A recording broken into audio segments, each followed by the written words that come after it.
Continuing our discussion about the international and national perspective on cybersecurity, I'd like to draw your attention to the U.S. Department of Defense published strategy that you can access online. We've also provided you a link in this course so that you can read the public version of this particular strategy for the purpose of recognizing that countries are beginning to wrestle with cybersecurity and the need for a strategy to incorporate for national defense.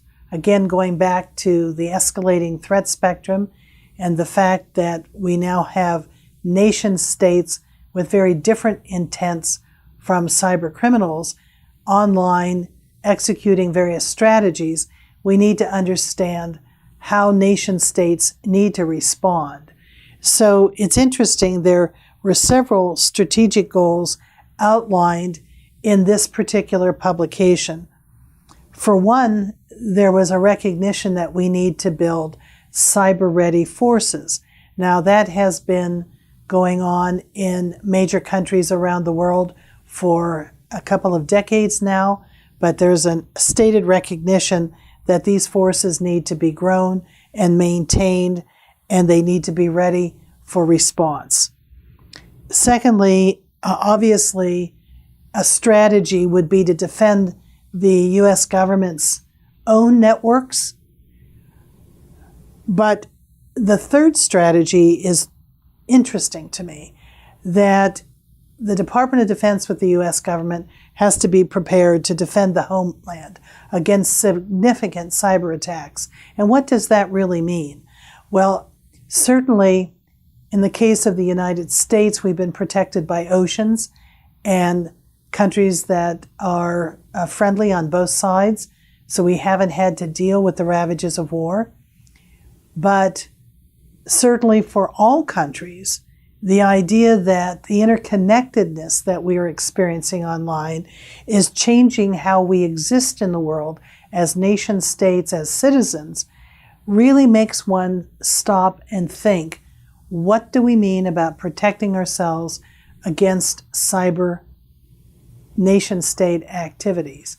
And as we have talked in this particular module, the existence of critical infrastructure that's vital to the survivability of a society, the fact that those infrastructures are now online and potentially vulnerable, has the potential of wide-ranging implications and consequences to populations that may experience cyber attack, whether it be on a grid, a power grid, whether it be on the water systems, whether it be on any number of systems, the traffic systems, the communication systems.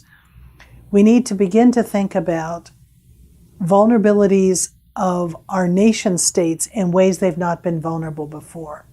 A very interesting read might be to go out to the internet and look at the 2007 Estonian War, which was the first incident agreed upon by experts, first incident of cyber war in the world. And this, of course, led to Estonia setting up their Cyber Center of Excellence where they could study the implications and consequences of a cyber attack. It's a very interesting case study because there were about 6 internet pipes into Estonia. They were essentially shut off for a certain period of time, and you could really look at what are the consequences and what are the results of a cyber war on a society that's highly dependent on its networks. This eventually led to standing up the Center of Excellence in Tallinn and resulted in the Tallinn manuals. Further looking at the U.S. DoD cyber strategy, we're looking at a recognized need to build and maintain viable options for cyber response and to build and maintain robust international alliances that would assist with defense.